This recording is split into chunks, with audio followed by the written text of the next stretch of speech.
Bien, muy buenas noches. Hoy tenemos una sesión académica y seguramente va a ser de una gran satisfacción cuando salgamos de ella, porque es el académico Álvaro Rodríguez Gama quien hace la presentación y es el doctor Antonio Iglesias quien hace el respectivo comentario. Señor secretario, por favor, leer el orden del día. Orden del día para la sesión especial del jueves 18 de mayo de 1917 a las 6:30 p.m. Primero, saludo del presidente de la Corporación, académico doctor Germán Esguerra Villamizar. Segundo, presentación del libro Premios Nobel de Medicina y Fisiología, académico doctor Álvaro Rodríguez Gama. Tercero, comentario académico doctor Antonio Iglesias Gamarra. Cuarto, copa de vino. Sí, gracias, señor secretario. Bueno, como les decía, hoy es la presentación de un libro de doctor académico Álvaro Rodríguez Gama. Este es uno de sus libros, de sus múltiples libros, una producción intelectual de gran trabajo y de gran investigación y de seguramente repercusión a nivel de la literatura médica nacional y por qué no mundial, puesto que nos habla y nos presenta a los premios Nobel de Medicina y de Fisiología a nivel mundial, todos los premios Nobel que han existido en la historia de la medicina. Evidentemente es un libro muy importante, un libro que seguramente va a ser de consulta, un libro que nos podrá hacer conocer de la vida y las vicisitudes, investigaciones y todo aquello que cada uno de los premios Nobel de Medicina han vivido para lograr esos premios y esos galardones también de gran reconocimiento mundial. El doctor Álvaro Rodríguez, pues, voy a permitir leer su hoja de vida. Todos lo conocemos a usted y esto es un resumen. Y entonces quiero que sepamos con mayor prontitud todo lo que representa el doctor Álvaro Rodríguez Gama. Obtuvo el grado de médico y cirujano de la Facultad de Medicina de la Universidad Nacional de Colombia en 1971 y es especialista en psiquiatría de la misma universidad en el año 1977. Entre su actividad laboral introdujo la informática en la docencia. Fue editor de la revista de la Facultad de Medicina de la Universidad Nacional desde 1993 hasta el 2003. Coordinador académico de la Biblioteca Médica de la Universidad Nacional desde 1992 y profesor titular en la Facultad de Medicina, docente desde 1978. Distinciones. Por sus aportes en el campo de la docencia, la Universidad Nacional le otorgó la Medalla al Mérito Universitario en 1995. En 1999 le fue otorgado el Premio Nacional de las Ciencias de la Salud Alberto Lleras Camargo y en el mismo año fue distinguido como miembro emérito de AEXUM. En el 2001 recibió el Premio Nacional Literario Concurso Cuento Corto del periódico El Tiempo. Publicaciones: editor y autor de 50 libros de medicina y lingüística. Autor y coordinador del Diccionario Académico de la Medicina, con la colaboración de la Academia Nacional de Medicina, la Academia Colombiana de la Lengua y el Instituto Caro y Cuervo. Sociedades a que pertenece: miembro activo de la AEXUM desde 1993, miembro activo de la Asociación Colombiana de Psiquiatría desde 1978.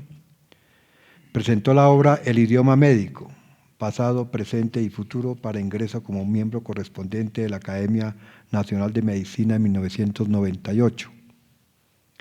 Presentó el diccionario El idioma médico para promoción a miembro de número de la Academia Nacional de Medicina el 17 de julio de 2003. miembro correspondiente de la Academia Colombiana de la Lengua, miembro honorario de la Academia de Medicina de Cartagena, miembro de la Sociedad Colombiana de Historia de la Medicina. Bueno, aquí se acabó la hoja y seguramente tiene muchas cosas más para mencionar. Como ven, la hoja de vida o este resumen de la hoja de vida del doctor Álvaro Rodríguez Gama es supremamente rica. Es un literato, es un lingüista, es un psiquiatra, es un investigador, es un médico, verdad que muy importante, y es además un gran académico. Todos sabemos que el doctor Rodríguez Gama es de las personas que casi podríamos decir vive en la academia. Le falta la cama para venirse acá a reposar. Entonces vamos a escuchar la presentación de su libro. Doctor Álvaro Rodríguez, bien puede seguir. Muchas gracias por sus palabras, doctor Germán Esguerra, presidente de la Academia Nacional de Medicina, señores miembros de la Junta Directiva, señores académicos, invitados especiales, queridos familiares, señoras y señores.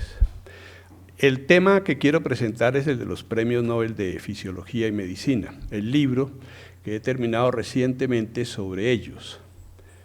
Existen muchos galardones en el mundo, muchas medallas, muchos premios, pero ninguno tiene la categoría, el reconocimiento y la importancia de los premios Nobel. Son entonces los mejores científicos y la humanidad le debe a estos personajes mucho de su bienestar. La historia de Alfred Nobel, pues nosotros la conocemos todos, un famoso industrial y químico sueco. Él trabajaba en la explotación de minerales, de una familia muy rica que tenía yacimientos de petróleo. Tenía el problema de cómo extraer minerales. Los minerales no se encuentran fácilmente sobre la tierra, excepto algunas pepas de oro y también partes de cobre. El resto hay que extraerlos de las minas o de los lechos submarinos, y es muy complejo si no se tiene explosivos. Así que él inventa la dinamita. Él lo hizo con fines geológicos, mineralógicos, pero no pensó lo que iba a pasar ahí. Ocurrieron muchas cosas. Primero, esto cayó en manos bélicas, y la cantidad de personas que han muerto por lesiones de dinamita en guerras, eso es increíble.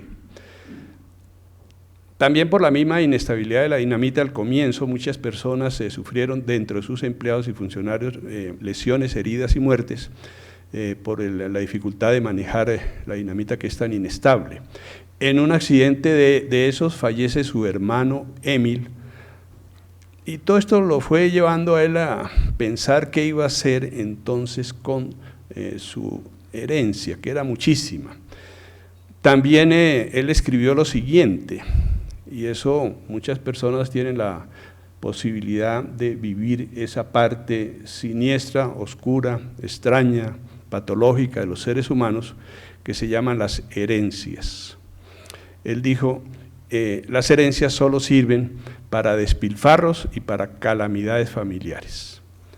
Con esas ideas en mente, entonces él resolvió donar su gran fortuna, que eran aproximadamente 243 millones de dólares de la época, hoy en día algo así como 1.420 millones de dólares. Y creó entonces los premios que llevan su nombre y que son extraordinariamente reconocidos en todo el mundo.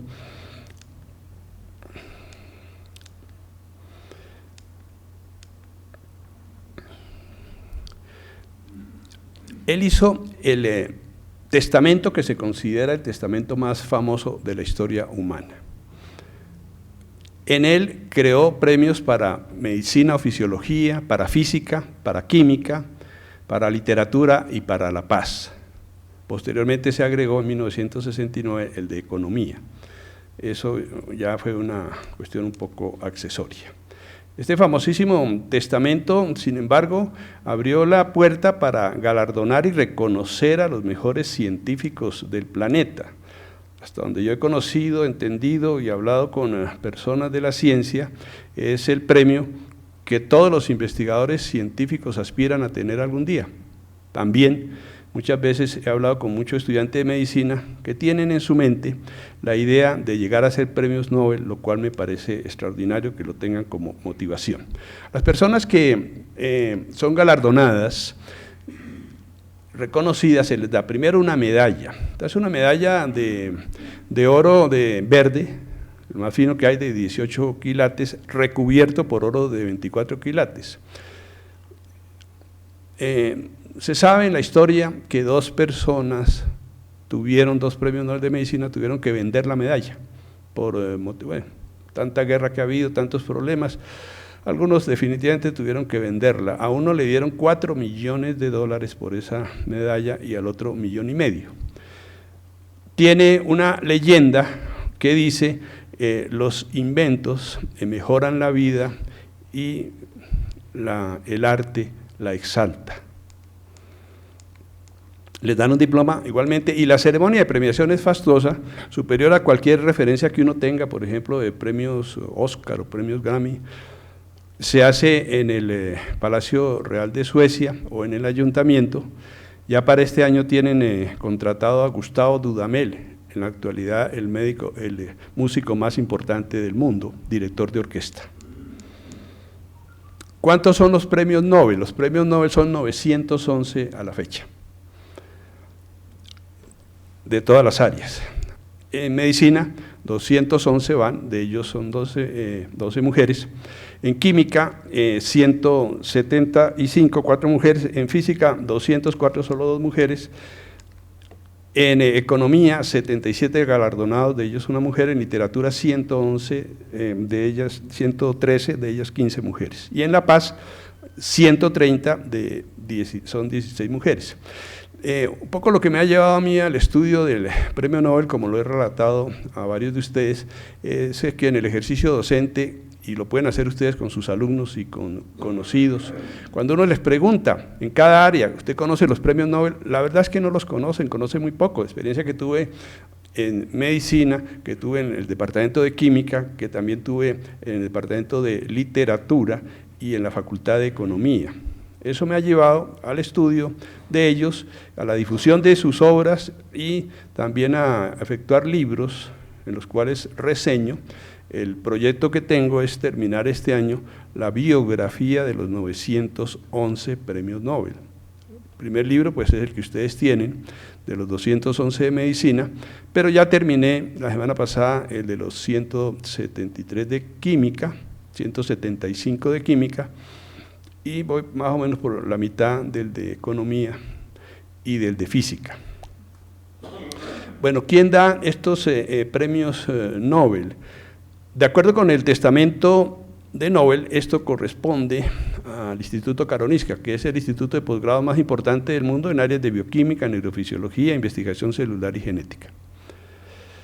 Y es muy rigurosa la selección, y en general todos los que tenemos que ver de alguna manera con la ciencia estamos conformes con los requisitos y con las exigencias tan altas, y uno podría afirmar en medicina, en física y en química, que quienes han sido galardonados, sí, puede que no han sido exactamente los mejores, pero sí son de los mejores. Puede que no ha sido el mejor, pero siempre están en el top del desarrollo científico. Proponentes son catedráticos de Karolinska, de la Real Academia Sueca de las Ciencias, ya para 270 años de existencia, facultades de medicina nórdicas, facultades de medicina 6, que se rotan anualmente, de las 4.820 facultades de medicina del mundo. Entonces se le da como el honor para que 6 propongan candidatos. El año pasado la Facultad de Medicina de la Universidad Nacional se le dio ese honor. Y también otros científicos pueden proponer, otros científicos normalmente quienes ya han sido premios Nobel. Nadie se puede autocandidatizar. Los países que han tenido premios Nobel muestran en la realidad dónde está la distribución del presupuesto para la ciencia, dónde están los recursos para la investigación. Es así, por supuesto, que prácticamente la tercera parte, Estados Unidos, tiene 70, Reino Unido 25, Imperio Alemán. En esto de Imperio Alemán y Imperio Austrohúngaro me refiero a que he colocado el sitio de nacimiento como se llamaba cuando nació el premio Nobel, pero ustedes saben que el mapa de Europa eso cambia continuamente. Hoy en día pues algunos de estos países ya han cambiado de nombre. Estos son entonces los principales. Muchos han tenido apenas de 3 y de 2 premios Nobel. En Brasil hay 1, Venezuela hay 1, no precisamente Nicolás Maduro, sino Baruch Benacerraf. Rumanía, el Reino de Hannover, como se llamaba, también 1. El otro aspecto son las profesiones de los premios Nobel. Hay incluso cierta inconformidad entre los médicos porque no se están galardonando como premio Nobel de medicina a los médicos. Prácticamente apenas la mitad son médicos. Pero hay mucho bioquímico, biólogo, fisiólogo, farmacólogo, químico, zoólogo, físico, psicólogos también, biofísicos, también ingenieros hasta veterinarios hay. Lo cual muestra la convergencia de saberes, lo cual muestra el trabajo multidisciplinario, lo cual muestra que la ciencia pues tampoco en la práctica reconoce ese fraccionamiento que hacemos nosotros en la medicina. Bueno, ¿cómo son las características de ellos? ¿Qué caracteriza a un premio Nobel en lo que yo he podido estudiar? Yo pensé que todos eran genios. No, pues sí hay uno que otro genio, pero no encontré gente, por supuesto no hay retardados mentales, son gente muy inteligente, pero sobre todo son personas muy trabajadoras. Personas que tienen ciertas estrategias psicológicas, ciertas estrategias intelectuales y epistemológicas, por ejemplo, dudan de todo. Porque la ciencia muestra eso, la historia de la ciencia muestra que lo que en un día es paradigma, después se reconoce como error. Gente que publica mucho, también tiene otras características. Bueno, su manera de ser, algunos por ser investigadores, que muchos investigadores se caracterizan por eso, son como un poco introvertidos, pero los que yo he conocido y los que han conocido muchos premios Nobel le refieren a uno que son gente muy sencilla, muy humilde, que no tienen pues las ínfulas que uno esperaría en nuestro gremio, que es lo usual. Y una cosa muy importante frente a los errores: aprecian los errores, mientras que a uno le da pena reconocer los errores, ellos los aprecian. Y no tienen menor inconveniente y utilizan el error para encauzar de manera adecuada entonces sus investigaciones. ¿Qué es lo que enfrentan los médicos del mundo? Pues la patología, personas que mueren. Así pues, esto es del 2014, lo primero que mata a seres humanos, enfermedades cardiovasculares, las infecciones de vías respiratorias, luego las enfermedades pulmonares que llevan 3 millones de personas, enfermedades diarreicas 2,5 millones, el VIH, una pandemia mundial se lleva 1.780.000, cánceres se llevan 1.390.000, tuberculosis 1.340.000, la diabetes mellitus 1.250.000, accidentes de tráfico que están en ascenso en todas partes del mundo con el caos de transporte. La prematuridad se lleva también más de 1 millón de seres al año, la malaria, 1.100.000, y el suicidio es la causa número 12 de muerte, 1 millón de personas se suicidan al año. Pues esto es lo que enfrenta la medicina y esto es también lo que hace que los trabajos de investigación estén orientados a mejorar y a enfrentar esta serie de problemas. En Colombia, rápidamente, esto lo saben ustedes, en un día cualquiera como hoy, nacen 2.403 niños y hoy van a morir 503 colombianos. De enfermedades cardiovasculares 133, de tumores malignos 94, de homicidios 42, de enfermedades infecciosas 28, de diabetes 20, de accidentes 18, de suicidios 6 y de SIDA 4 personas. Entonces se espera, y es lo que ocurre, que estos médicos están pues averiguando las causas y las terapéuticas y todas las variables. Rápidamente un panorama mundial de cómo esto era en el año 1900. Los premios Nobel se conceden desde 1901 y desde 1900 la historia era esta: había 1.600.000 habitantes, el promedio de vida estaba en 34 años apenas, vacunas no teníamos sino estas 5, la mujer no entraba a la escolaridad por ninguna parte, el 5% de las mujeres, El promedio de hijos por mujer era 10 en todo el planeta. Lo usual, lo normal, lo deseable era que la mujer tuviera 10 hijos. El cubrimiento del agua potable apenas llegaba al 5% de la población, la desnutrición infantil el 35%, prácticamente la tecnología era mínima, los antibióticos no había. Pero miren cómo mejoró la situación al cabo de los años y en gran parte por la acción de pues, toda la ciencia médica y también de los premios Nobel. Ya tenemos para esa época una población de 7.650.000, un promedio de vida 64, promedio, distinto a esperanza de vida que es mucho más alta, promedio de vida 64 años. Vacunas tenemos 28, ya las mujeres pues tienen un gran acceso a la escolaridad. El promedio de hijos ha disminuido extraordinariamente, están en promedio 1.5, el agua potable ya le llega al 85% de la población, la desnutrición infantil ha bajado al 8%, hay abundante tecnología, los antibióticos son más de 15.000 y en general las sustancias químicas son incuantificables hoy en día. Las áreas que más han sido galardonadas son las siguientes: neurociencias, inmunología, genética, citología y bioquímica. Nobel fue muy específico, debe ser premio Nobel de medicina o fisiología. O sea, insistió mucho en que se le diera gran preponderancia a los temas básicos. Bueno, son 211 en el libro que se les está entregando, están las biografías de ellos.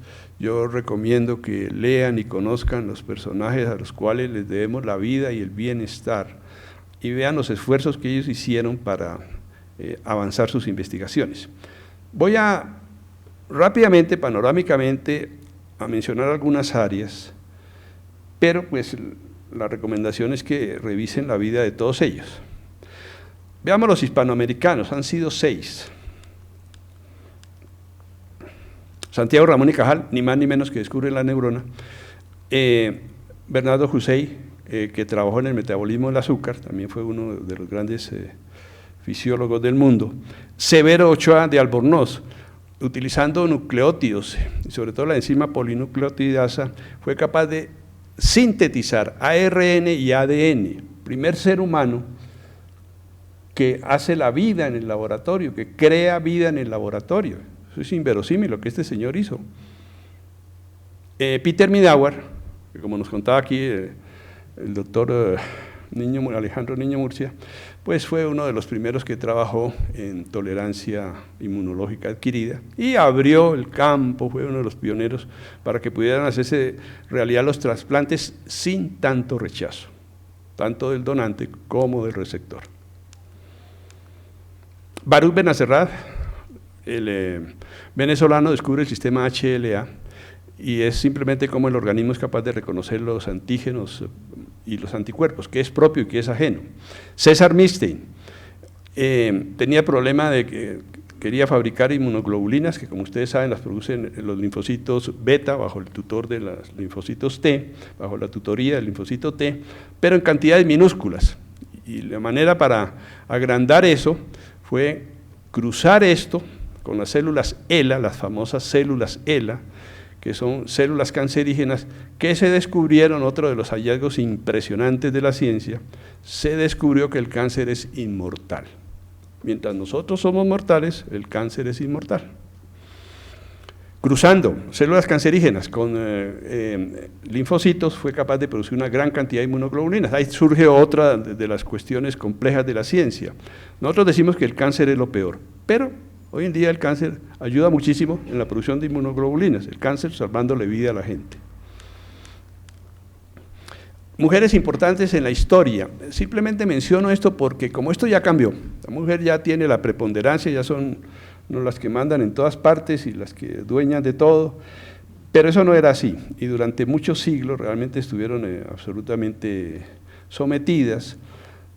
Hubo mucha mujer importante en la historia de la ciencia, las menciono, Marie Curie, que además fue premio Nobel de Física y de Química, Rosalind Franklin, que fue la primera que estudió realmente con difracción de rayos X cómo era el ADN, pero no le reconocieron eso. Susan Bell, que estudió los pulsares, la primera informática del mundo, la primera que desarrolló la informática en el mundo, Augusta Ada, Lisa Meitner y Emmy Noether, que fueron… Lisa Meitner trabajó en la fisión nuclear, ni más ni menos, era una física, prácticamente la fisión nuclear se le debe a ella, pero como era mujer le dieron el premio Nobel a Otto Hahn, con el cual trabajaba ella. Entonces, Emmy Noether, que según Einstein ha sido la matemática más importante que ha tenido el mundo, Sophie Germain, que descubrió lo que se llaman los números primos, Jane Goldberg, que trabajó con los simios, cambió pues toda la concepción sobre ellos, y esta es una muy antigua pero muy famosa, Hipatía de Alejandría, del siglo III. Como era tan brillante como matemática, física y astrónoma a ojo simple, porque no había el telescopio. Entonces, claro, los hombres la mataron a pedradas, porque ¿quién va a tolerar a una mujer tan inteligente? Las mujeres que han sido galardonadas con el premio Nobel, decimos que son 12. Yeri Teresa Cori, que con su esposo Ferdinand Cori descubren el ciclo de glucógeno, glucosa, ácido láctico en condiciones aeróbicas y anaeróbicas, y que es lo que permite ni más ni menos que tener la energía para el organismo, la energía para el movimiento. Rosalind Yalow, que fue capaz de medir las hormonas que son tan minúsculas, por ejemplo el ACTH se mide en picogramos, pero nadie los había medido hasta que ella logró hacer esa proeza. Barbara McClinton, que estudia los transposones. En eso de la genética, de entender por qué el mundo es tan diverso, porque es que hay 200 millones de especies vegetales y hay 7,5 millones de especies animales. La pregunta de los genetistas sí es cómo se ha desarrollado todo eso, esa diversificación, ¿cómo? Lamarck dijo que era porque los caracteres adquiridos se heredaban. Charles Darwin, encontrando animales iguales pero en islas diferentes, encontró cambios que le llevaron a entender la evolución. Mendel encontró las leyes de la herencia, factores dominantes y factores recesivos. Pero encontró una cosa más interesante y más útil para explicar la diversificación. Encontró entonces que los genes que se creían inmóviles se movilizan de un lado para otro. Y bastan pequeños movimientos de genes para que el linaje, para que ya la descendencia sea completamente diferente. Bueno, Rita Leigh Montalcini, gran líder mundial, la líder más famosa del feminismo, llegó a los 103 años, murió hace poco, estudió los factores de crecimiento neuronal, era toda a los 100 años de edad dictaba teleconferencias con una lucidez asombrosa. Afortunadamente hoy en día queda registro de todo y quedan registro de esas teleconferencias. Gertrude Elion, que le dio una lógica a la farmacología, porque la farmacología era simplemente lo que se llama el escopetazo. Al estreptococo, metamos el estreptococo dentro de un perro y a ese perro metámosle de todo.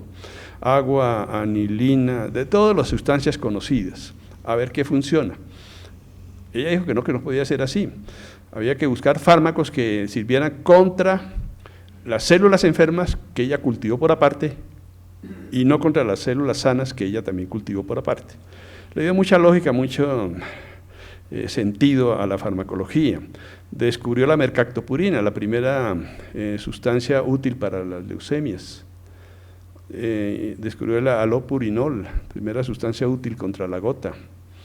Descubrió la AZT, que es también otra droga importante para control de alteraciones metabólicas. Es una persona realmente genial.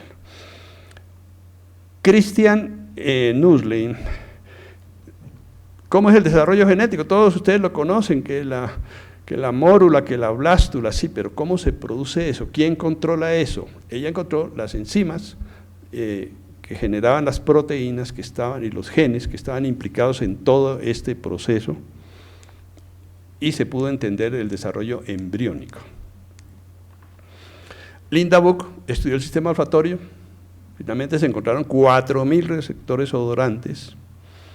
François Barré descubre con Luc Montagnier, ni más ni menos que el virus del VIH causante del SIDA, semejante pandemia tan pavorosa que hay sobre este tema. Sin embargo, como saben, también hay mucha discusión si el VIH realmente es causa del SIDA o es apenas un elemento que aparece posteriormente en la infección, o sea, más como contaminante que como factor etiológico.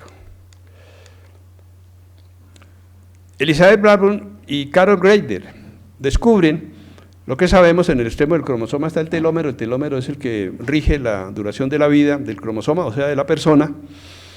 Descubren ellas la telomerasa, y la telomerasa permite entonces que el cromosoma no envejezca, no se arrugue. Mejor dicho, este par de señoras descubrieron el elixir de la juventud que tanto habían buscado los alquimistas durante siglos. Hoy en día, cada premio Nobel de estos va abriendo unas fronteras inverosímiles. Hoy en día, gracias a lo que estas personas hicieron, ya se conocen 50 genes que tienen que ver con la longevidad. Se está actuando igualmente sobre la apoptosis. Ya le han duplicado la vida a la Drosophila melanogaster, que antes vivía 14 días y ahora está viviendo 28, gracias a la telomerasa. Le han duplicado la vida a los hongos de la levadura, los que sirven para la fermentación. Le han duplicado la vida a la piel humana, en condiciones de laboratorio. Entonces, lo que antes parecía pues cuento de hadas ya tiene cosas contundentes para mostrar, y en eso están. El problema, claro, que sabemos todos, es que la telomerasa también puede exacerbar el cáncer, pero por supuesto están buscando que solamente se maneje el factor terapéutico positivo. May Moser, con su esposo Edward Moser, que estuvo el año pasado aquí en Colombia, descubrieron el famoso GPS, cómo la gente se orienta. Y finalmente la China, YouTube, no sé cómo a alguien en el siglo XXI se le ocurre llamarse YouTube, pero bueno, entonces ella descubre ni más ni menos que una terapia contra la malaria, la artemisina, que ya era un tratamiento milenario sacado del ajenjo, cosas espectaculares y muy baratas, que por supuesto tienen muy disgustados a toda la industria farmacéutica que haya drogas eficaces y baratas. Bien, otro tema es el de los inventos. Sencillamente, como ustedes saben, la tecnología cambió el mundo, cambió las costumbres, cambió la vida cotidiana de las personas. Si pensamos un poco, ahí es una nueva civilización, así de impactante, de importante y de trascendente es la tecnología en todos los campos humanos, también obviamente en la parte médica. Los que han recibido premios Nobel por tecnología han sido, pues Einthoven, que todos conocemos, logró con cuando uno estudia las investigaciones que él hizo, es increíble que con elementos tan precarios, con cosas mínimas, trabajando con las uñas, trabajando con tinas de aguas, con filamentos, haya encontrado pues el mecanismo de funcionamiento del corazón, el funcionamiento eléctrico. Hoy en día en todos los hospitales del mundo hay electrocardiógrafos. Otra forma descubre entonces el cateterismo cardíaco. Este señor era un cirujano, vivía cerca de Berlín, era cirujano de tórax, y él comprendía perfectamente que si uno entraba por vía antecubital, se iría a aurícula derecha si se iba con una sonda.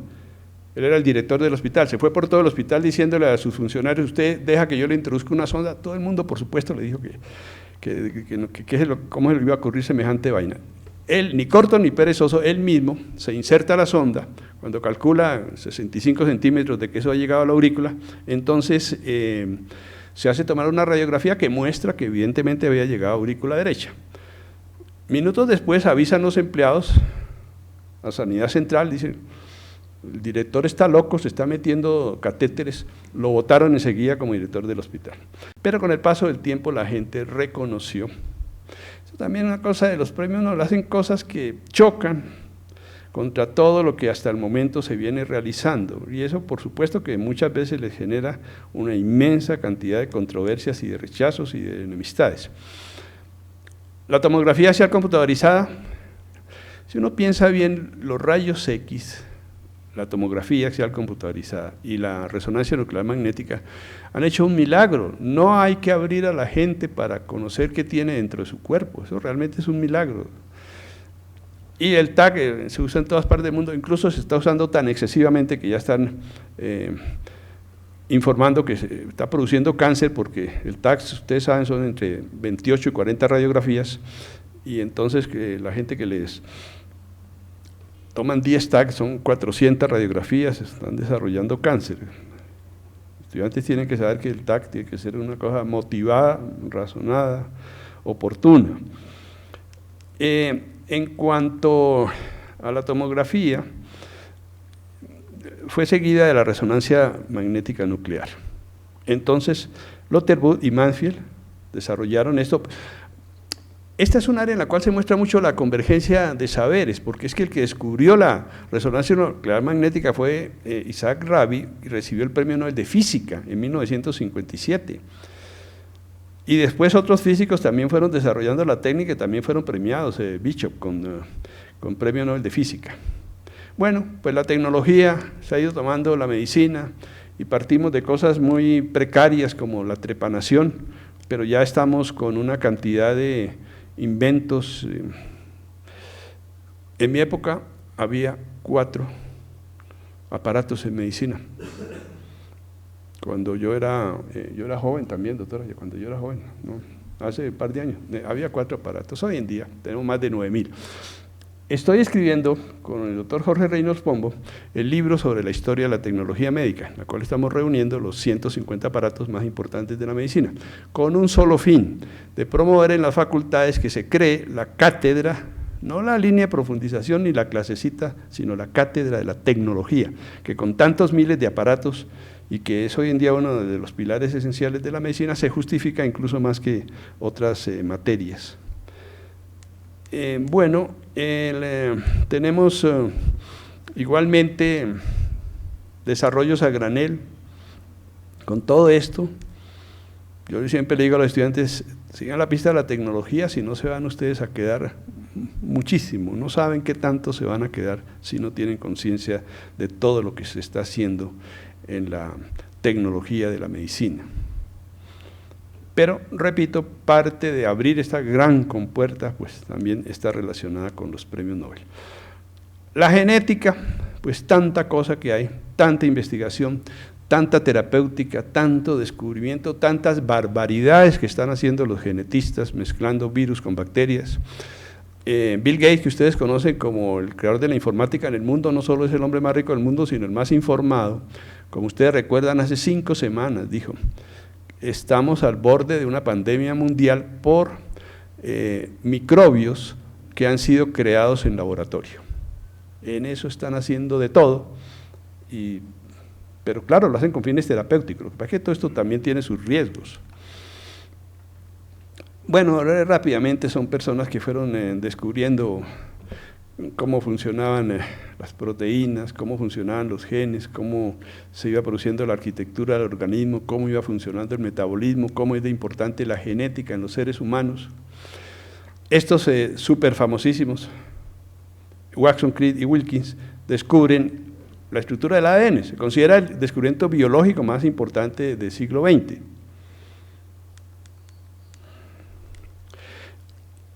Cómo sintetizar virus.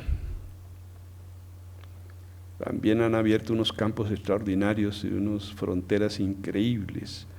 Cómo se sintetizan las proteínas. Khorana ha sido uno de los grandes líderes y adalides de esa línea de investigación. Las enzimas de restricción, ni más ni menos que fueron las tijeras bioquímicas, lo que permitió cortar los genes. Y por lo tanto, si se pueden cortar, se pueden sacar y se pueden insertar en otros sitios, y ahí hay todo tipo de cosas. Para dar un solo ejemplo, hay una planta que se llama la planta de la maleza, que se llama la Arabidopsis, y es una plantica, es una malecita, ahí, de color amarillo. Ya los científicos le han sacado 100.000 mutaciones, 100.000 Frankenstein de la pobre planta. Ese es el nivel de experimentación tan impresionante que hay en el mundo, en aspectos genéticos. Han curado, como ustedes saben, ya muchas cegueras de nacimiento. Simplemente cogen el gen que produce conos y bastoncitos y lo insertan en retina en personas adultas.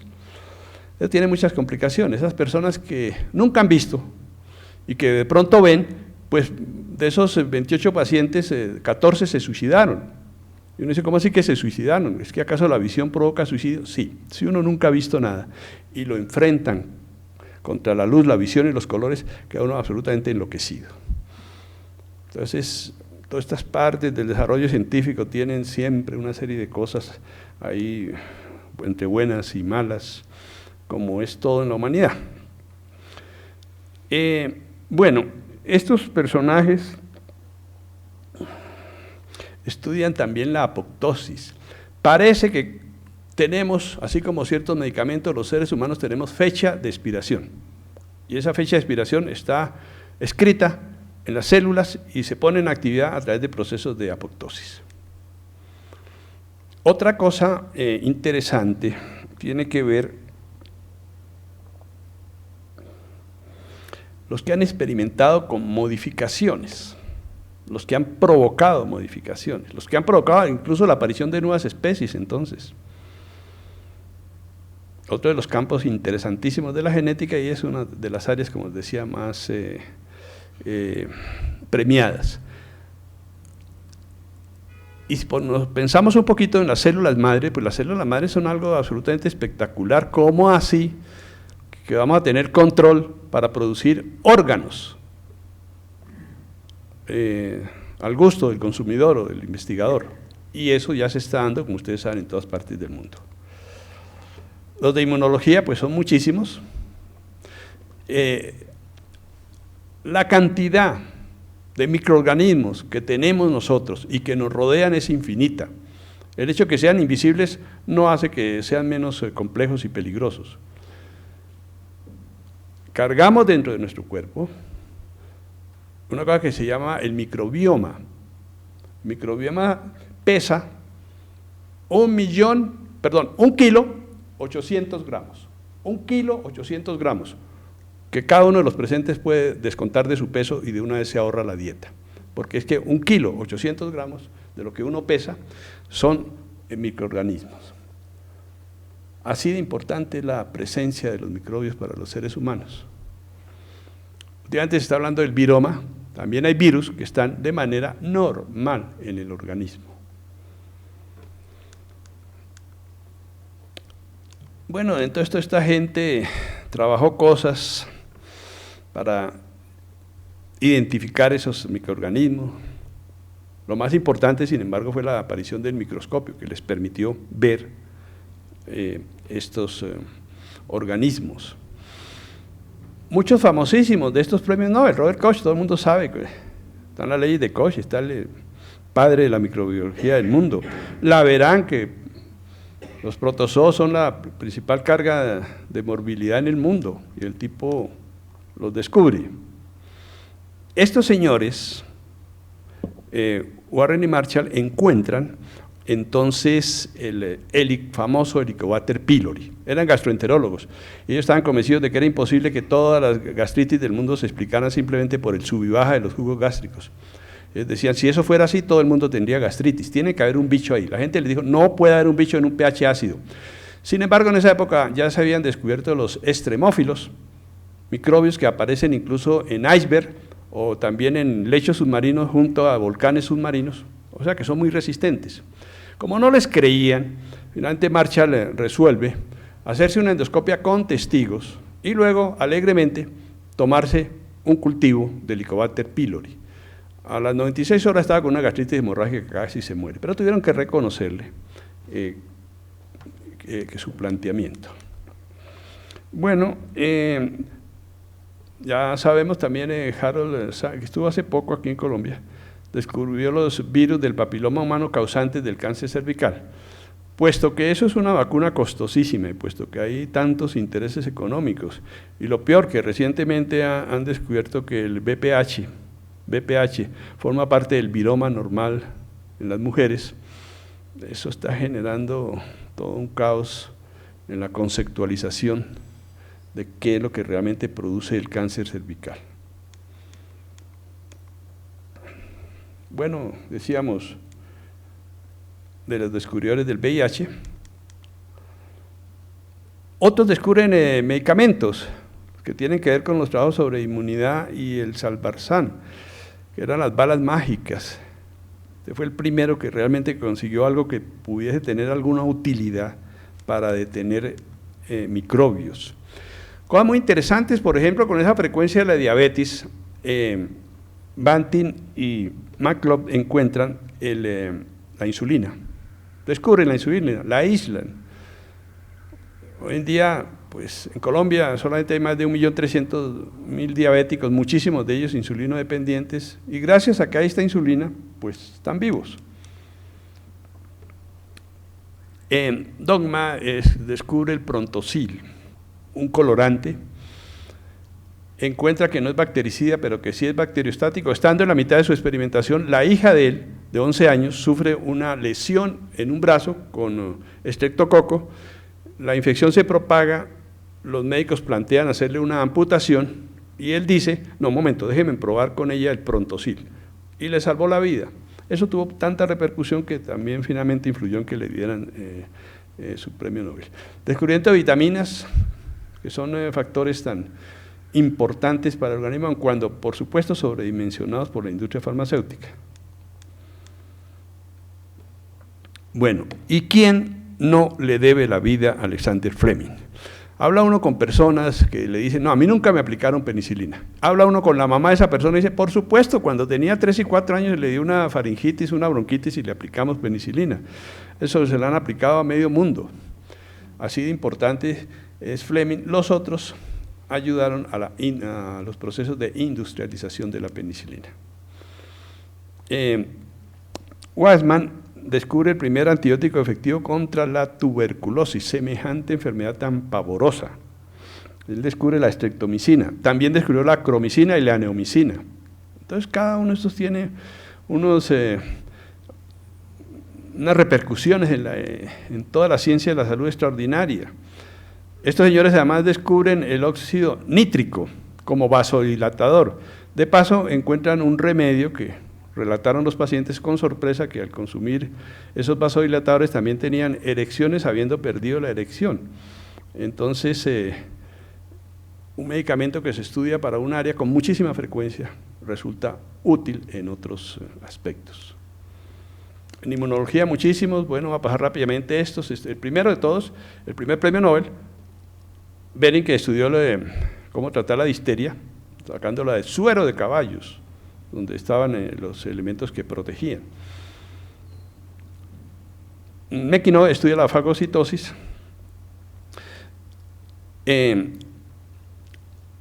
También se estudió la anafilaxis. Bueno, y estudiaron muchas cosas que son… por ejemplo, el hecho de que haya turismo en el mundo se lo debemos a este señor, porque es que uno no puede ir a sitios donde hay fiebre amarilla, pero este descubrió la vacuna para combatir la fiebre amarilla.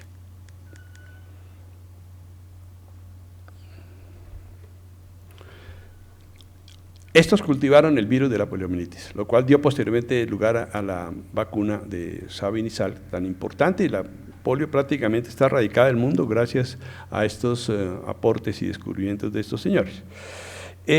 Donald y Murray comienzan a hacer trasplantes de órganos, específicamente lo que hacen es un trasplante de riñón.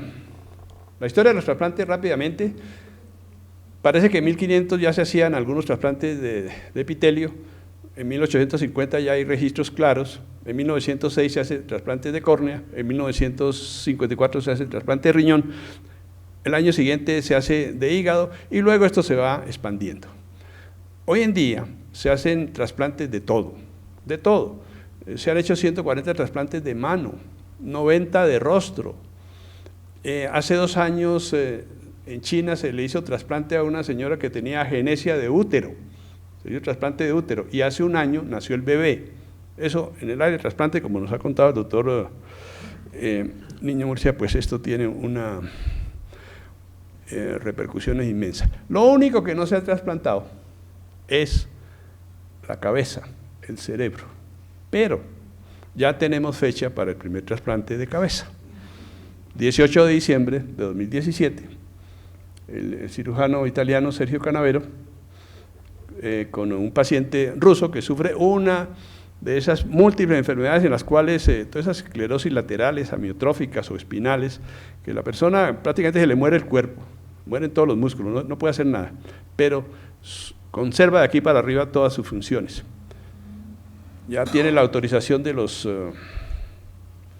comités de ética, ya tiene la financiación de los 15 millones de dólares, ya tiene organizadas las 72 horas que va a demorar esa cirugía, y el mundo científico anda abismado en ascuas a ver qué va a pasar ahí.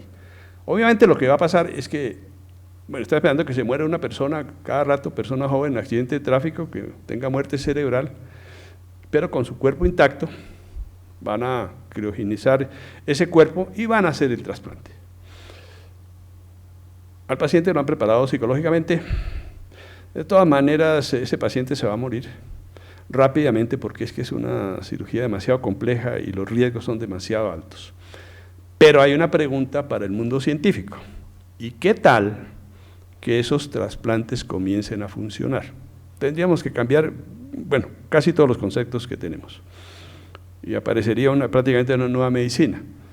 La persona envejece, pero le damos un cuerpo de joven y pues van a ser jóvenes pues muy informados, como la persona de mucha edad, y entonces quién sabe cómo nos va a cambiar el mundo este tipo de cosas. 18 de diciembre de 2017, Sergio Canavero va a hacer esto, y los que estamos relacionados con la ciencia y el estudio de la investigación estamos sobresaltados a ver qué es lo que va a pasar aquí. Menciono el premio Nobel Steinman, porque le ocurrió una cosa muy curiosa.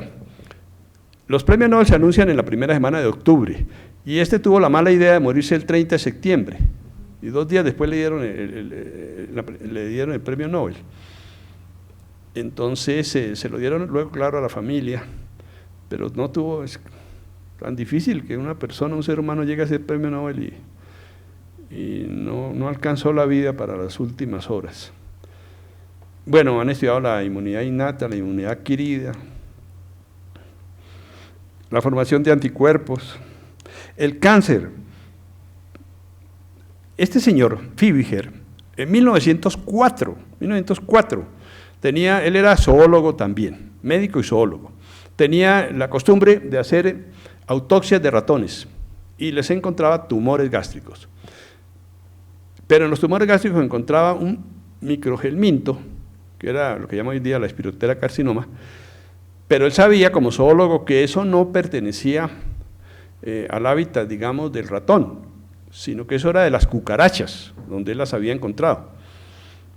Entonces dedujo bien, lo que pasa es que el ratón se come la cucaracha, y entonces de paso se gana el gelminto y ese es el que le produce el cáncer. No es exactamente así, pero fue el primero que habló de la posibilidad inflamatoria e infecciosa en el cáncer. Hoy en día sabemos que el 25% de los cánceres son producidos por procesos infecciosos.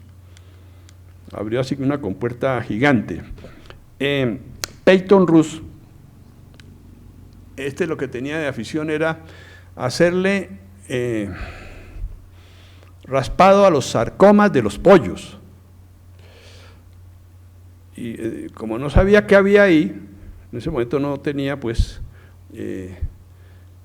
posibilidad de identificar, y esto fue mucho antes, le dan el premio en 1966, pero eso fue como en 1928, apenas estaba configurando el microscopio electrónico. Entonces él lo que hacía era, maceraba esos tejidos, salía una sustancia química, la colocaba en una jeringa y se la inyectaba a pollitos sanos que desarrollaban sarcoma. Entonces dijo, pues lógicamente aquí hay un factor que induce tumores que después se supo que eran virus.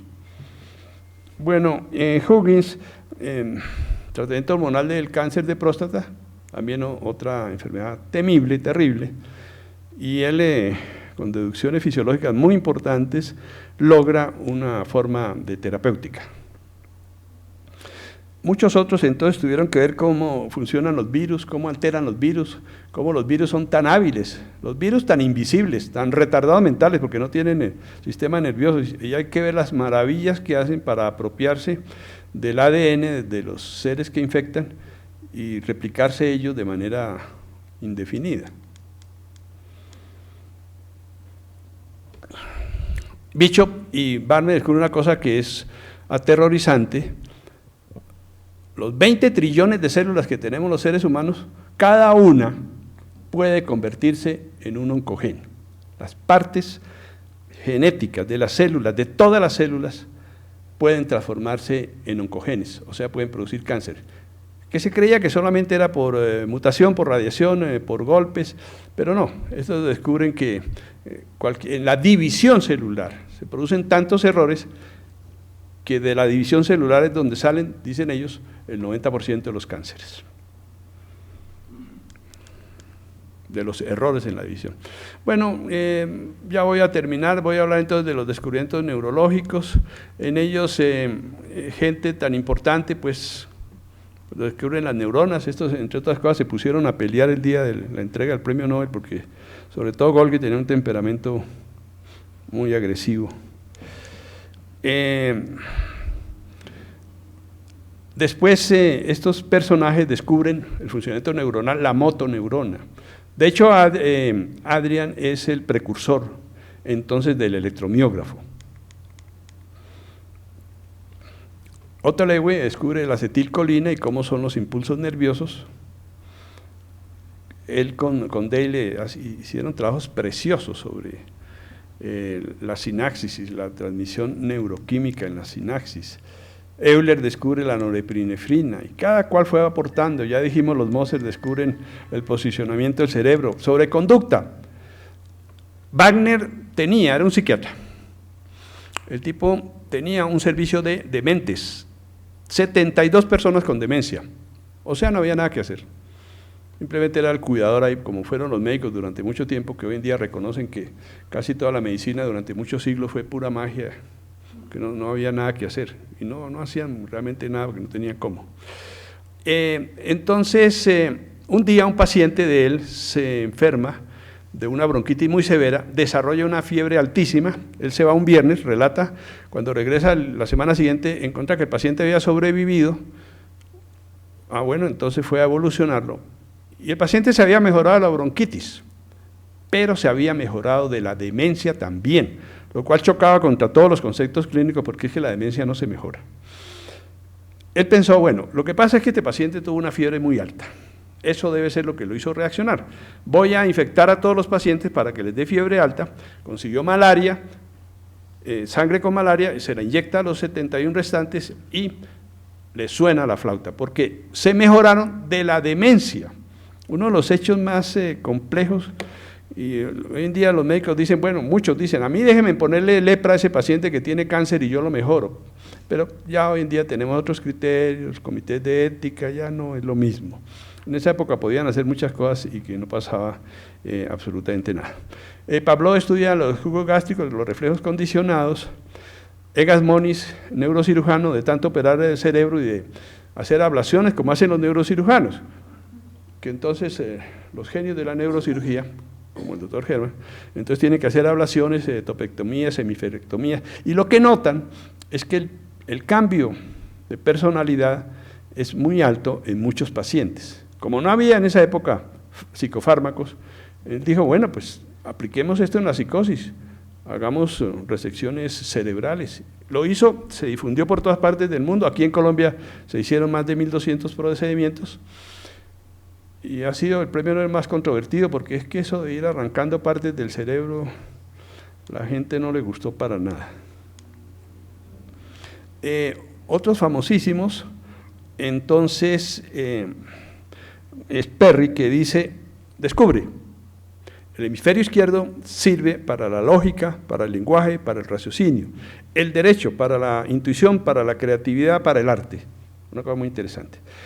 Kandel descubre cómo se traducen las señales y cómo en la memoria, cómo se produce el proceso de la memoria.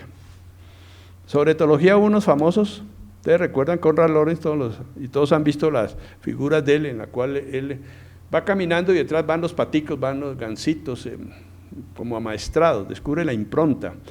La cría al nacer identifica como madre a lo que esté al lado, no estrictamente a la madre, porque si se quita la madre y se paraba ahí Konrad Lorenz, ellos creen que él es la madre.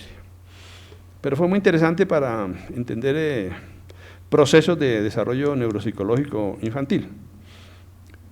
Una breve mención: si no fuera por los animales no estaríamos vivos, porque es que los han tomado como animales de experimentación, como conejillos de India, y en ellos se han hecho casi todos los experimentos. Entre más animales haya de una especie, entre mejor, ojalá que sean transparentes, como lo son muchos, ojalá que tengan un ciclo de vida muy corto, la experimentación se puede hacer de manera óptima. Aquí el nematodo elegans, que últimamente ha tomado tanta importancia en la investigación, y muchísimas de las investigaciones biológicas han sido en Drosophila melanogaster, últimamente ya salió premiada porque, como les he contado, ya le duplicaron el tiempo de vida. Los últimos, para terminar entonces, los últimos galardonados son, en estos años, Edward desarrolló la fertilización, Robert Edward, la fertilización in vitro. A la fecha de hoy ya han nacido 8 millones de seres humanos que han sido en laboratorio, pues se ha producido el proceso de fecundación, más luego, claro, la reinserción en útero, pero se han superado muchísimos problemas de infertilidad.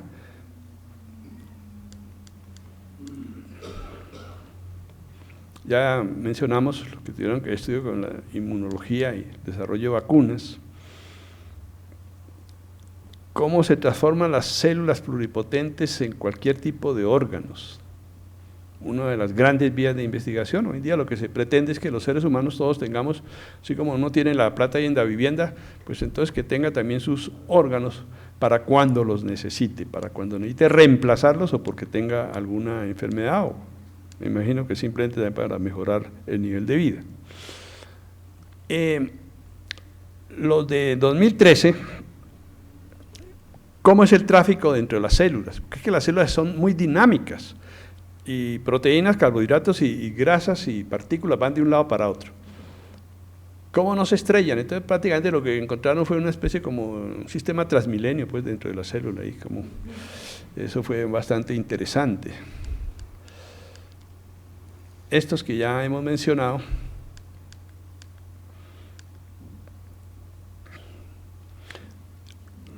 Campbell y Omura, lo que hacen es combatir infecciones causadas por parásitos, algunas cosas tenebrosas, como por ejemplo la ceguera de los ríos, que es terrible, o por ejemplo formas de elefantiasis causadas por parásitos.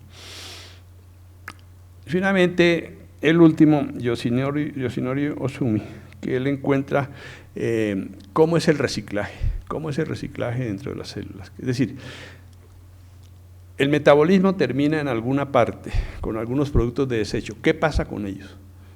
Y han observado, por ejemplo, que la célula tiene la infinita capacidad de recuperar, así como en reciclaje, recuperar cosas buenas y ponerlas otras en actividad, y otras y simplemente lisarlas y deshacerse completamente de ellas. Lo último que menciono es una cosa y una curiosidad que encontré, que es la siguiente. Leyendo sobre la vida de varios premios Nobel, de pronto encontré referencias así. Específicamente uno de química que yo estaba estudiando, Rutherford, que es un químico del nivel, me parece a mí, de Newton o de Einstein. Y Rutherford, él fue el que descubrió la estructura del átomo. Rutherford encontré una frase que decía así: a Rutherford tiene un cráter en la luna que lleva su nombre. Entonces dije, ¿y esto qué es? Volví a leer, cráter en la luna que lleva su nombre.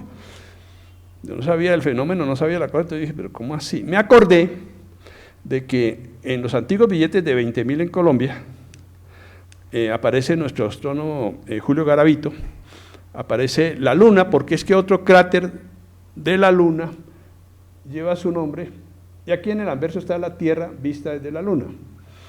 Me puse a investigar, existe la Unión Astronómica Internacional, que congrega a los 66.000 astrónomos más importantes del mundo, y a ellos se les ocurrió que iban a bautizar los cráteres de la Luna, cosa un poco extraña. ¿Qué es lo que pasa con la Luna? La Luna es 49 veces más pequeña que la Tierra, como sabemos. A la Tierra llegan más de 3.200 asteroides por día, pero se fragmentan en la atmósfera y todos caen, la mayor parte en los océanos, y los que caen sobre la Tierra, la maleza los cubre muy rápidamente. Pero la Luna no tiene atmósfera, no hay maleza, entonces como una diana, todo lo que le va cayendo ahí va dejando entonces su cráter. Identificaron los astrónomos 1517 cráteres y resolvieron bautizarlos con el nombre de científicos famosos, con el nombre de científicos antiguos, es decir, filósofos, con el nombre de físicos famosos, con el nombre de químicos famosos, con el nombre de médicos famosos, y también con el nombre de algunos astrónomos o matemáticos y astronautas ya fallecidos, con esa condición. Sacaron entonces deliberadamente a artistas, a deportistas y a políticos. Imagínense ustedes a Roy Barrera pidiendo que le pongan ahí un cráter en la Luna con su nombre. Y encontré muchos premios Nobel que tienen nombre, su nombre en la Luna ha sido bautizado un cráter. Por ejemplo, existe el cráter Fleming, ahí está el cráter Hipócrates, está el cráter Galeno, está el cráter Avicena, está el cráter Freud. Hay muchas cosas ahí muy interesantes. Ehrlich también tiene, bueno, son como 18 premios de medicina que tienen esa particularidad. Bueno, entonces, finalmente digo que ha habido colombianos muy opcionados, por ejemplo, Manuel Quimpatarroyo por el descubrimiento de las vacunas químicas, Rodolfo Ginás, que se ha mencionado por sus estudios sobre ingravidez y aspectos neurofisiológicos, Nubia Muñoz, la bióloga y médica del Valle, que en algún momento dado tuvo que ver mucho con el análisis de la epidemiología del VPH, Salomón Jaquín, guía académico que ya murió, que diagnosticó la hidrocefalia normotensa y hizo entonces la válvula que permite drenar del ventrículo a la subclavia el exceso de líquido cefalorraquídeo. El libro que les estoy entregando ha sido patrocinado por FIDIC, por la Fundación del Instituto de Inmunología de Colombia, que dirige el doctor Patarroyo, la Universidad del Rosario también, con su rector y decano, el decano aquí es miembro de la academia, el doctor Gustavo Quintero, han patrocinado esta obra, y la UCA, la Universidad de Ciencias Aplicadas, con su decana, la doctora Sandra Daza, fueron quienes patrocinaron. Estos libros son muy costosos, como no son para la venta, entonces uno de escritor necesita ese tipo de mecenas porque no podría uno costear este tipo de labores. He hecho, ahí afuera está el mosaico de premios Nobel. Ahora he sido invitado por la Universidad de Harvard a dictar un curso en la última semana de mayo, los primeros días de junio, y allá pues llevaré los libros, unos libros y también varios de los mosaicos. Bueno, espero que no han quedado ustedes muy agotados, les agradezco muchísimo la atención. Sí, evidentemente, doctor Rodríguez, es fascinante su intervención.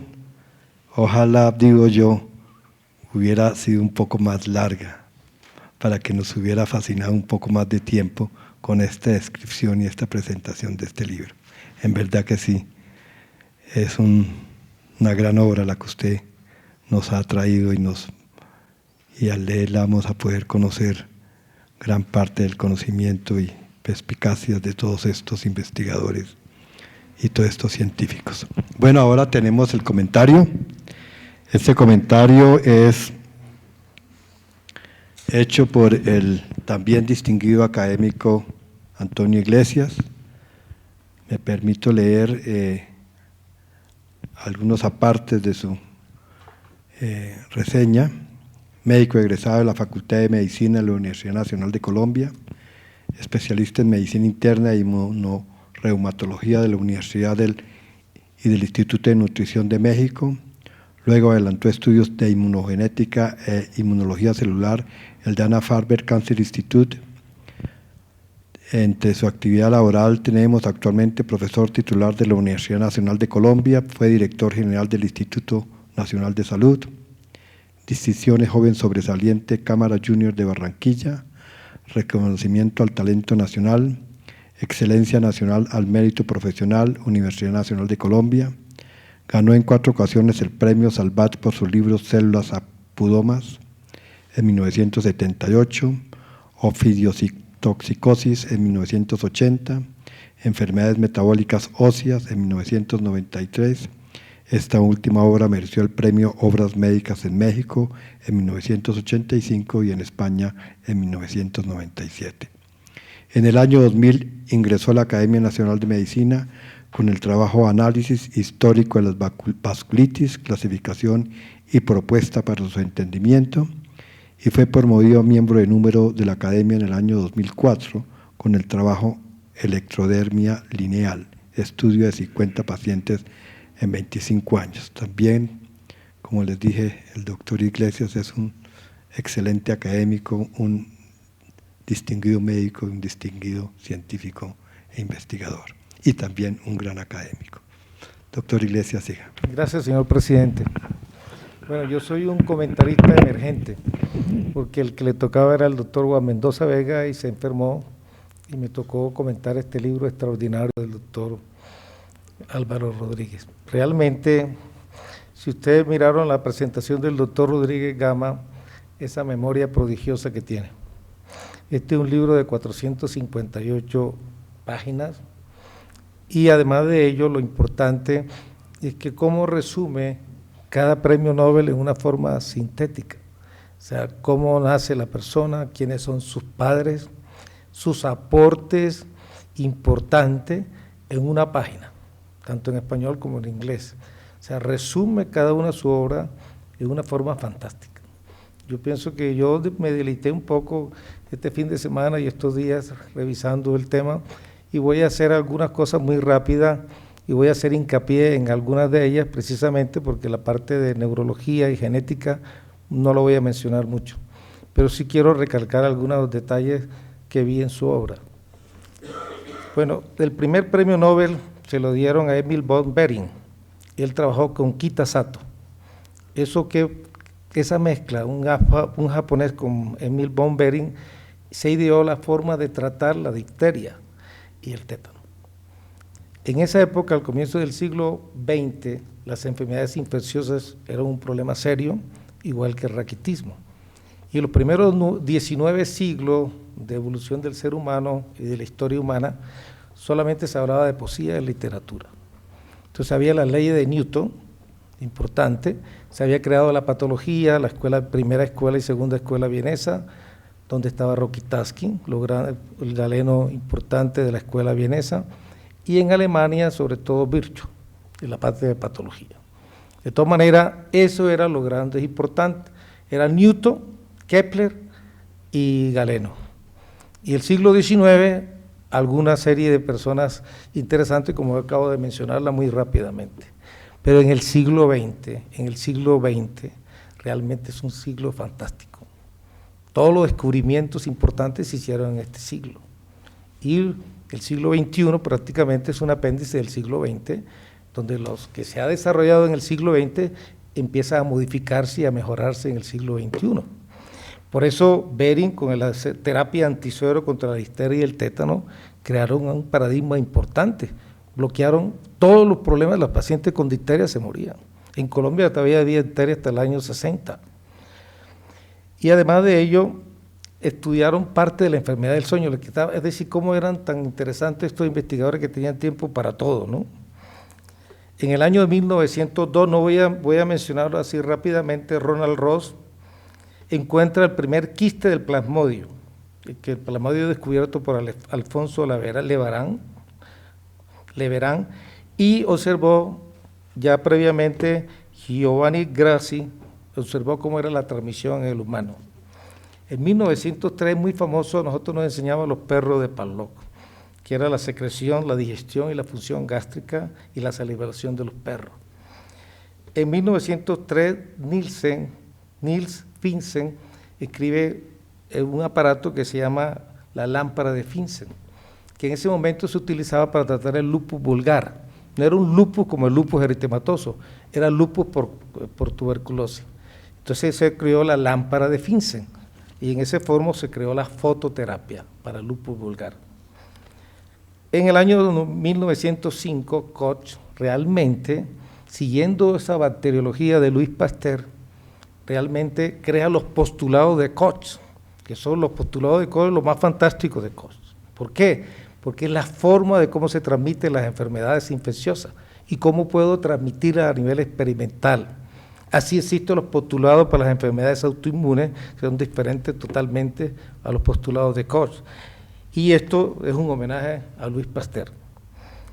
Además de esto, demuestra el bacilo de la tuberculosis. Pero yo creo que él se equivocó mucho, él debía haberse ganado el primer premio Nobel, porque Koch era muy fantástico, superior a Behring, seguramente. Además, demostró el bacilo de la tuberculosis, el del vibrio en cólera, la entamoeba histolítica, investigó el antrax, la lepra, la peste bubónica, la peste buina, la enfermedad del sueño y la malaria. Tipo fantástico. Golgi, Bartolomé Golgi, describe el aparato de Golgi, pero además de esto, Santiago Cajal, Ramón y Cajal, no pudiera haberse ganado el Nobel si Golgi no hubiera creado el nitrato de plata. Entonces el nitrato de plata, la coloración la hace él y la aplica Ramón y Cajal al año siguiente, empezó a descubrirlo, las neuronas, la dendrita y las conexiones neuronales. Eso hace que sea algo importante, pero Golgi fue fundamental con el aparato de Golgi, donde se producen las secreciones de proteínas en el núcleo celular. Además de eso, también contribuyó Gasser. Laveran estudió el plasmodium y las enfermedades tropicales, pero en 1880 observó por primera vez el plasmodio por el microscopio y funda el Laboratorio de Medicina Tropical en el Instituto Pasteur. Pero el primer instituto se hace en Alemania, lo forma alguien que describió la panarteritis nodosa, que es Kummerer y Meyer. Meyer era el patólogo y fue el primer instituto que hubo en Alemania lo hizo Meyer, no fue Leverán. En 1906, Ilya Mednikov describe la fagocitosis. La fagocitosis es uno de los mecanismos primitivos que tienen los neutrófilos y los monocitos para fagocitar lo que no le conviene al organismo. Entonces, esa descripción de Ilya Mednikov fue importante. Y él estuvo en San Petersburgo y luego pasó al Instituto Pasteur y trabajó en el Instituto Pasteur. En 1909, Paul Ehrlich, uno de los tipos más fantásticos que hay. No solamente por la que desarrolla la tinción de Sil-Nielsen para el micobacterio tuberculoso, sino la coloración para Gram. Además de ello, ayudó a Behring para el suero antidifterico. Miren todo lo que hacía este señor. Y en el año de 1897 planteó la teoría de las cadenas laterales. Ahí empieza el concepto de autoinmunidad. Eso se llama el horror autotóxico. Eso no es por primera vez que alguien describe la autoinmunidad, él no se dio cuenta de lo que estaba describiendo, pero ahí es donde viene el estudio de la autoinmunidad de los pacientes con lupus, artritis, esclerodermia, etc. El colorante de la anilina, en la enfermedad del sueño trabajó también, y además de eso trató la sífilis con Salvarsan y especialmente después con el neosalvarsan. Emilio Kocher, la fisiología y la patología de la glándula tiroides, por primera vez hacer cirugía de tiroides. No sé cuántos hipoparatiroidismos hubo en ese momento porque no se sabía dónde quedaba localizada la paratiroide. Yo creo que el doctor Emilio Jacome hizo una narración histórica en una revista de endocrinología de todo lo que eran las glándulas paratiroides. Ludwig Leonard Albrecht describe, mira que es muy importante ese dato, doctor Álvaro Rodríguez, describe la nucleína. O sea, él se adelanta a Morgan y a toda la genética en el mundo, pero no le han dado ese carácter que tiene Albert, me di cuenta de ese detalle, porque describe la química celular y las proteínas celulares. Albert Gustrom, en el año de 1856, Helmholtz había descrito ya un aparato, el oftalmoscopio. Y Gustrom describe algunos instrumentos ópticos, sobre todo para acomodación del cristalino y define lo que es el concepto de diatría. En 1913, Alexis Carrel es el que perfecciona las técnicas quirúrgicas, la sutura de vasos sanguíneos, el injerto de órganos por primera vez, y no solamente eso, sino la conservación de los órganos a baja temperatura. Charles Richet, vea que Behring, Richet y Bordet son los tres ejes importantes para el conocimiento de la inmunología. Ehrlich, porque no se dio cuenta del horror autotóxico, pero Richet describe la anafilaxia, la reacción alérgica, la fiebre del heno y el asma, que era un problema alérgico. Robert Barani analiza lo que es el concepto de los cadenas, de lo que es el laberinto y los canales semicirculares en el oído, también describe esta parte. Jules Bordet, en el 16, con Yenyu, describe el germen de la Bordetella pertussis, que era la toferina, que en este momento hay que vacunar hasta las señoras embarazadas contra la toferina, porque se ha descuidado y hay recaída en ese problema.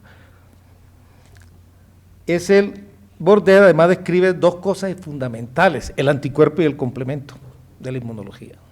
En el año 79 el doctor Manuel Elkin Patarroyo hizo un extraordinario congreso donde trajo a Cochrane, Henry Kunkel, el tipo más importante de la inmunología del mundo, que ya murió, debió ganar el Nobel, pero murió muy joven en el año 82.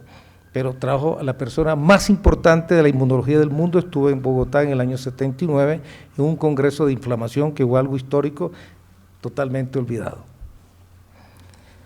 Kroc, Schatz-Kroc, intercambio gaseoso, o sea, toda la fisiología del árbol respiratorio. Frederick Banting, es muy interesante, Banting y Bess describen la insulina, porque Minkowski ya había descrito la diabetes. Entonces, como ya se conocía la diabetes, Banting y Bess y Marliok descubren la insulina, pero a Bess no se lo dieron, sino a Banting y Marliok. Einthoven, como dijo el doctor Álvaro Rodríguez, el electrocardiograma. Charles Jules Henry Nicole estudió el tifo, que ese era otro problema también del siglo XX, la fiebre del tifo. Yo me acuerdo que hasta el 60, 50, el tifo asintomático era un problema. En 1920, Christian Eymann y Frederick Gowland Hodgkin fueron los que estudiaron y describieron las vitaminas, sobre todo los barcos con el beriberi, que era un problema serio con la deficiencia de la vitamina B1, y el doctor Peter Dunn describe la vitamina K, Henry Peter Dunn. En 1930, Carla Steiner describe los grupos sanguíneos. Sin eso no hay transfusiones, no hay trasplante de órganos. Warburg describe las enzimas respiratorias, los citocromos, cómo funcionan los citocromos, los diferentes citocromos. Scott Sherrington y Edgar Douglas, las funciones de las neuronas. En 1933, pues ya se había descrito la ley de Mendel, Thomas Hunt Morgan, el papel de los cromosomas en la herencia genética. Ahí se empieza a mejorar la herencia. Después de tres tipos importantes que son George Minot, William Murphy Parry y George Whipple. Dicen cómo tratar la anemia con hígado. Ese es el tratamiento importante. Mire lo que es, y eso le valió el Nobel.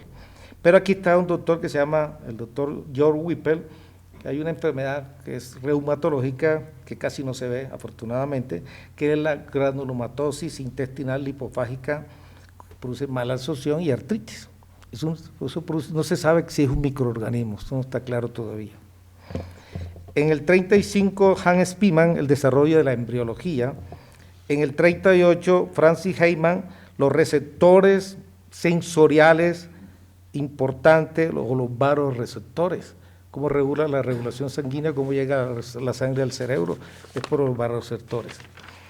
Damac describe lo que decía el doctor Rodríguez, el prontosil, que ya le explicó la anécdota con la hija, pero eso parecía que era el inicio de la sulfasalacina y la sulfonamida. Pero además de eso, controlaba el estreptococo, la escarlatina, la meningitis y las enfermedades venéreas. Ese fue el primer antibiótico adecuado que hubo, el prontosil, famoso el prontosil. Alexander Fleming, ya ustedes descubrieron la penicilina, pero los que desarrollan la aplicación de la penicilina fueron Ernest von Chain y Howard Florey. Ellos son los que utilizan la aplicación de la penicilina. Hermann Müller la rotación, la mutación de las radiaciones en el año 46, Bernardo Hussey, un argentino extraordinario, las hormonas sobre todo de la hipófisis, sobre todo la hormona antidiurética, la hormona del crecimiento, la LH, la FSH, un tipo extraordinario. Describe lo que es la hipófisis y cómo funciona la hipófisis con la tiroides y la glándula suprarrenal. Müller, en el 48, el DDT, que era lo que se utilizaba hasta el año 70, 80 para erradicar los mosquitos, me acuerdo todavía. Ya el doctor Álvaro habló de la lobotomía en el año 49 por Caetano Abreu, pero él llega en el año 50, que es el año de la descripción de la cortisona, que eso sí me interesa mucho a mí también, porque eso nosotros lo utilizamos para tratar a nuestros pacientes reumáticos, los hematólogos para una cosa, para todos se utiliza la cortisona. Qué descubrimiento fantástico, porque la cortisona es de las drogas más importantes que se han descrito en el mundo, y hay que saberla utilizar por los eventos adversos. Pero ahí trabajó una persona que era un químico, que era Edward Kendall, y en Suiza estaba Tadeo Reichten, que además de eso trabajó en la vitamina C, igual que desarrolló el Nescafé, Tadeo Reichten, y además Philip Hehn.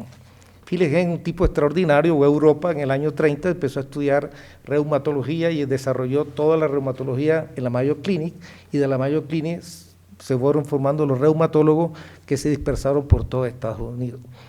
Y en septiembre del 49 o 48, no recuerdo en este momento, se aplica 200 o 300 miligramos de hidrocortisona a una paciente que tenía artritis reumatoide, que estaba acostada.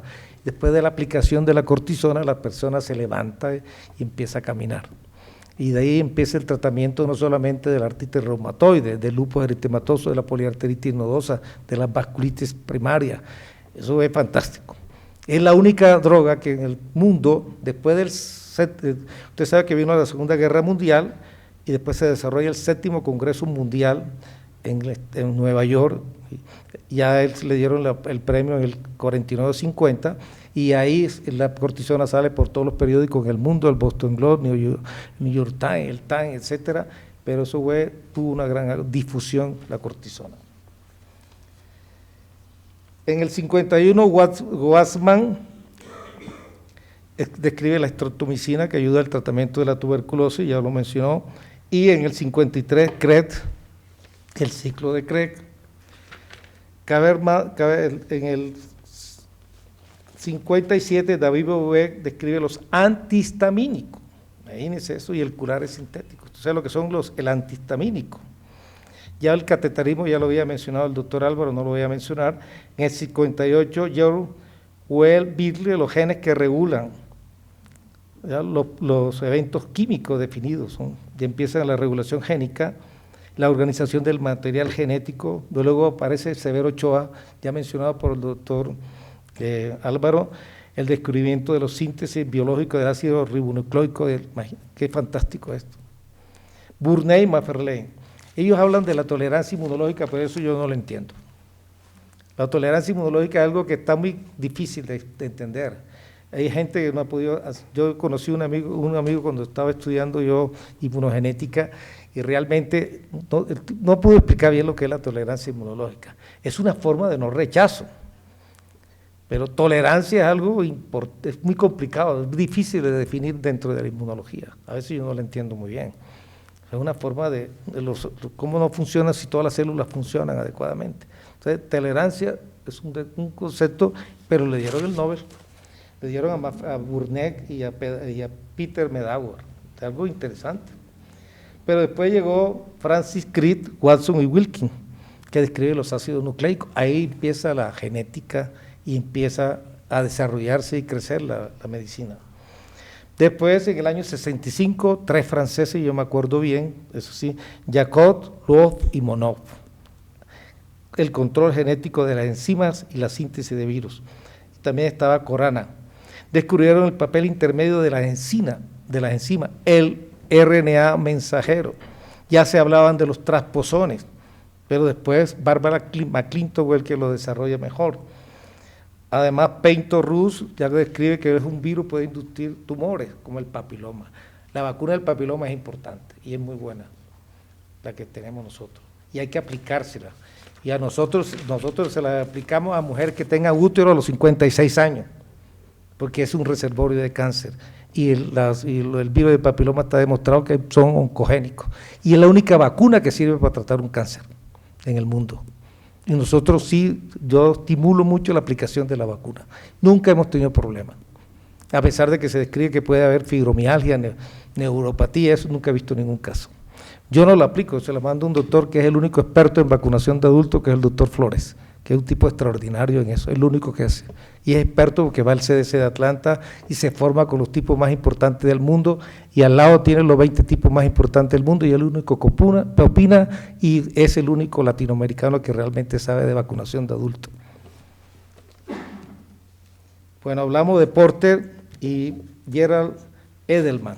Gerald Edelman estuvo en el Congreso de Medicina Interna del año 84 en Barranquilla, y habló de la persona que hace la estructura química de los anticuerpos con Porter. Yo me acuerdo de él porque en ese congreso el doctor Bermúdez, que lo organizó, fue el primer premio Nobel que visitó a Colombia, y estuve en la ciudad de Barranquilla en el Congreso de Barranquilla. Ellos analizan la estructura de los anticuerpos. Ya Conrad Lorenz y Nicolás Timberger son los que analizan el comportamiento de los animales, que ya el doctor habló muy bien. En el 74, George Palak describe los cuerpos de Palak, para entender lo que es el corpúsculo de Golgi y los corpúsculos de Palak. David Baltimore, cuando él ganó el premio Nobel de Medicina, era un tipo extraordinario del MIT. Además, comprobó el comportamiento de los virus tumorigénicos, el material genético de la célula. Él lo gana con Renato Dulbeco y Howard Temin. Gadusek, que estuvo en Colombia, lo invitó el doctor Gabriel Toro.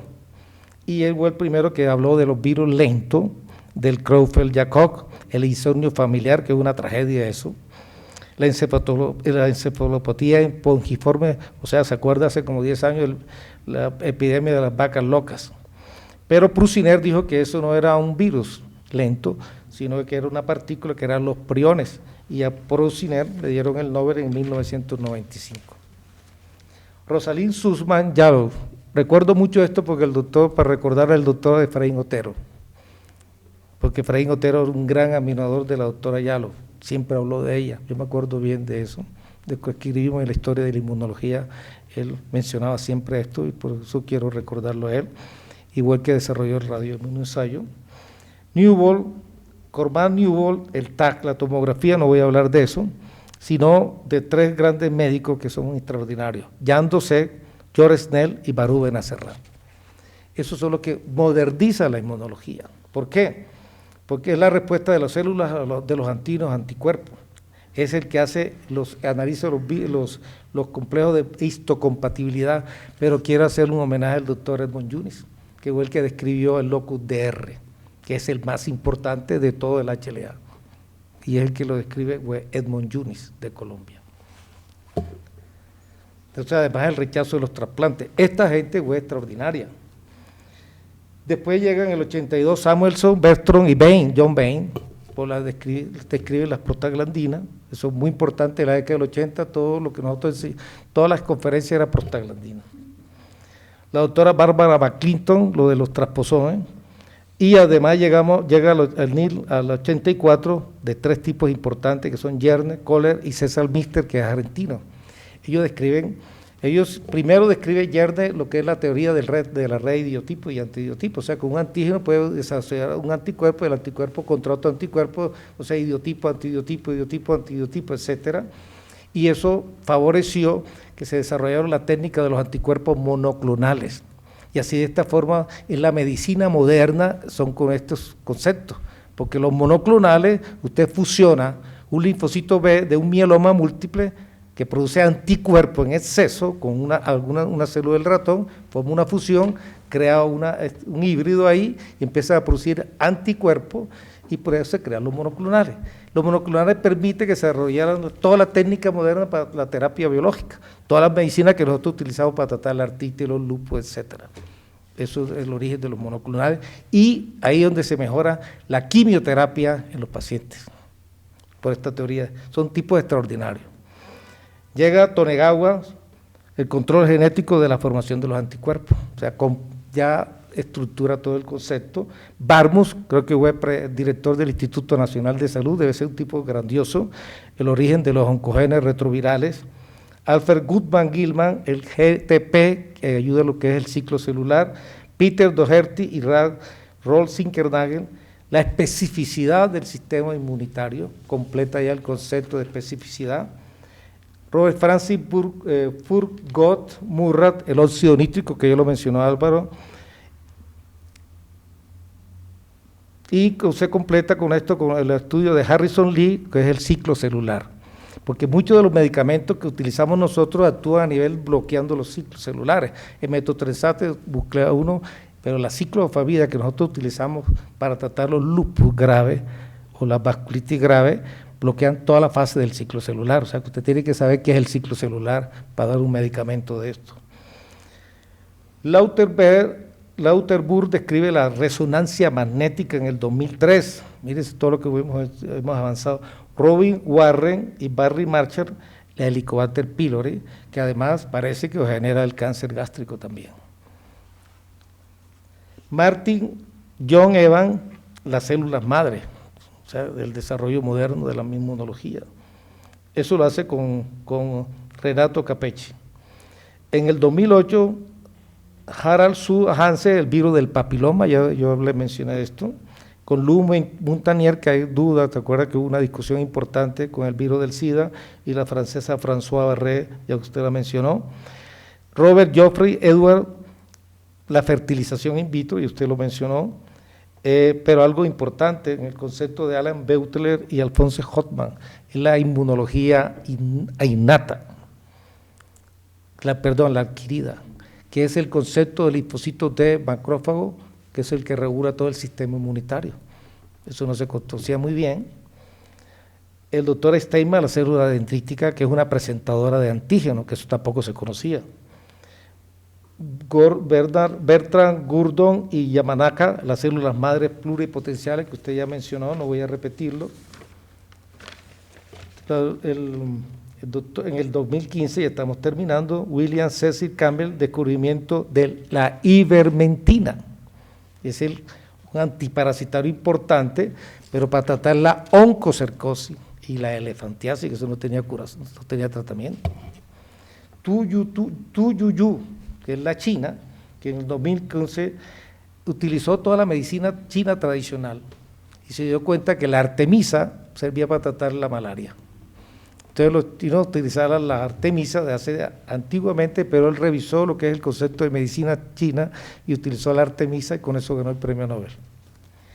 Y Yoshinori Ochuni sobre la autofagia, es un nombre raro, Osuni. Pero quiero resaltar los latinoamericanos o los hispanoamericanos que han ganado los Nobel, como Santiago Ramón y Cajal, Bernardo Alberto Hussein, Severo Ochoa, Peter Baray Medawar, de la tolerancia inmunológica de Brasil, Barú Benacerrad, yo logré conocerlo, Barú Benacerrad, y a César Milster, de Argentina. Muchas gracias. Gracias, Álvaro, por enseñarme todas estas cosas. Muchas gracias a todos ustedes. Sí, evidentemente maravillosa también la presentación del doctor. Nos da un desarrollo secuencial y aplicación de todos estos conocimientos y descubrimientos que han hecho los premios Nobel. En verdad que ha sido esto una sesión muy bonita, muy extraordinaria, muy ilustrativa y nos han dado el mensaje, grandes mensajes de todas estas personas que han participado o han sido premios Nobel de Medicina y Fisiología mundiales. Muchas gracias. Damos por terminada la sesión.